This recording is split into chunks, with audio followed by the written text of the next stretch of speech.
Okay, we are jumping in to section 14.2. So this first video is just going to kind of lay some groundwork for us before we jump into examples. But the application that we're going to use right now is volume under surfaces. So we're looking three-dimensionally, and we've got surfaces, kind of like an example I've got over here. So I've got a certain surface in space.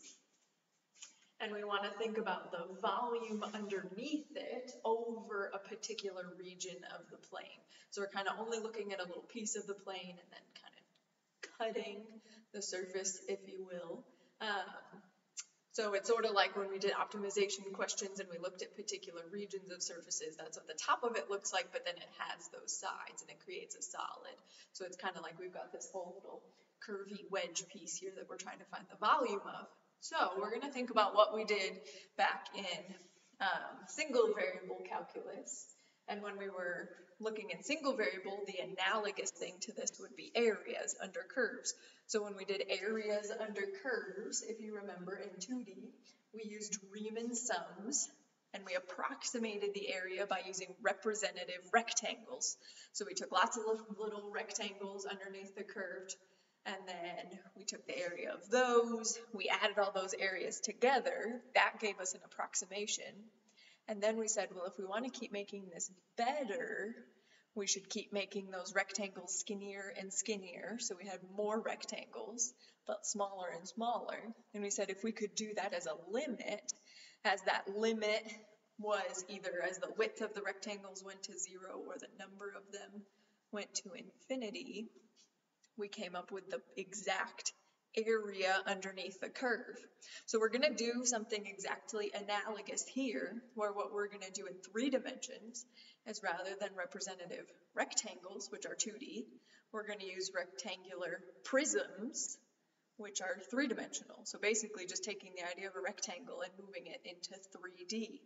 So you can almost picture, I only drew one underneath here because otherwise it would get really cramped. But underneath this surface, what we can see is every different spot, we're basically going to make a bunch of little rectangles. So we're going to represent this whole wedge with little rectangular prisms. So it would kind of be like tall, skinny blocks that all put together would approximate the area. And then what we're going to do is we're going to sum up the volumes of those little prisms. So that's what's represented right here, right? We're taking the volume under a surface using representative rectangular prisms. And what this approximation would look like is we would have a sum. We would have n representative prisms, where to do the volume of a prism, all you need is the height of it times the area of the base of it. So basically we're doing the height, which in this case is going to be represented by an evaluation of the function, which was the same thing we did with representative rectangles, right? The heights are determined based on the function evaluation, because that just gives you the height at that point. Here, my function evaluation is really that third z coordinate. So like for this arbitrary point, x star, y star, and then the z coordinate would be f of x star, y star. So you evaluate the function at those points. That gives you the height of that little rectangle. So that's right here. And then we've got our little area of the base of that rectangle on the bottom. So area of the base times the height. And we're just taking that, we're letting that area keep getting smaller and smaller. That's a little change. So we're going to let the areas, the bases of those little rectangles keep getting littler, which if we do that, we're going to keep having more and more of them under the whole surface. So as we take the limit, we're going to look at it that way. As we take the limit as the number of those prisms, k goes to infinity, then this in a limit form gives the actual volume under that surface. So that's going to be, if we think about what happened here, right, when we did a sum and we took the limit of that sum as something kept getting smaller and smaller, we got an integral. We get the same thing here, except we're really integrating over a region, which means that we have a double integral, which is what we did last time. So this is going to give the double integral we're describing this as being the integral over the area of the region R.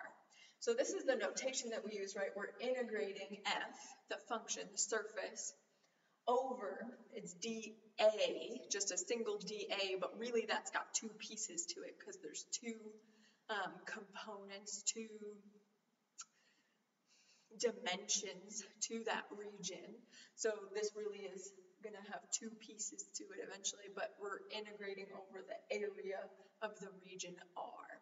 So what this is going to do is give us a volume, and this is as long as we need f of x to be defined, we need that region R to be closed. So R is like, I'll point this way, R is this guy, right? It's like the shadow, if you will, of the surface. So R lives purely in the xy plane. It's flat. And then sometimes what we will do is we'll kind of draw that R by flipping it up and drawing its picture in the xy plane, how we would normally look at the xy plane. So like looking at this guy, we'd kind of look at that xy plane this way, and this would be like the first octant, or the first quadrant of the xy plane is where that region R is right now.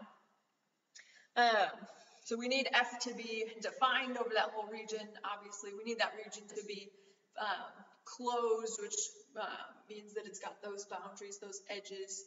And then as long as the limit exists over here, then we define that to mean that f is integrable over that region R. So you actually can take the integral over it.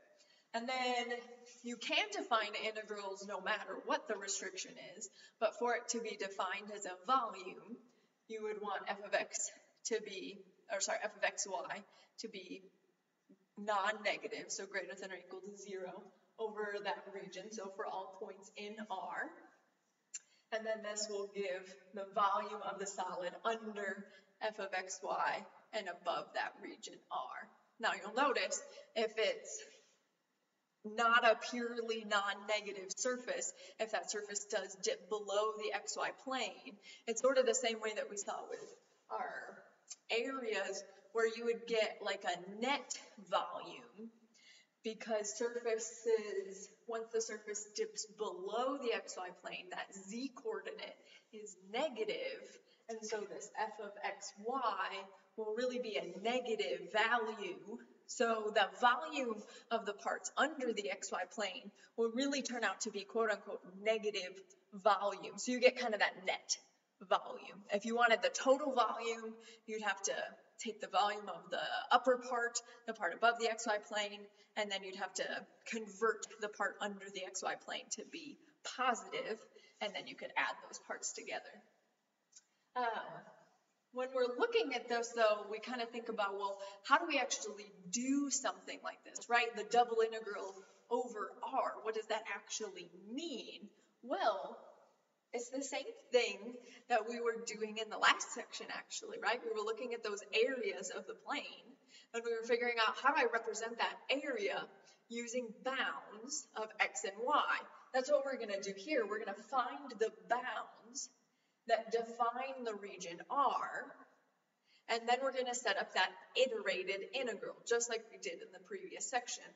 Now, what's different here is we're not just looking for an area, we're looking for a volume. So rather than just integrating 1, we integrate f of xy. And so what we're seeing is it kind of has that feel of the whole integral, the double integral itself gives really the area of the base, and then you multiply it by the height, which is the function value. So really we have that volume is height times area of the base is all kind of being incorporated in this double integral formula. So what we're going to do in the next video is actually jump into examples, because it makes a lot more sense once we see it. But these are all the core ideas in the background. And it is really helpful to try and make, like I said, those connections, the analogies between what we did in Calc 1 at this point was when we did Riemann sums, to what we're doing now to do these volumes. So we'll hop back on here in just a second in video 2 and we'll try some examples.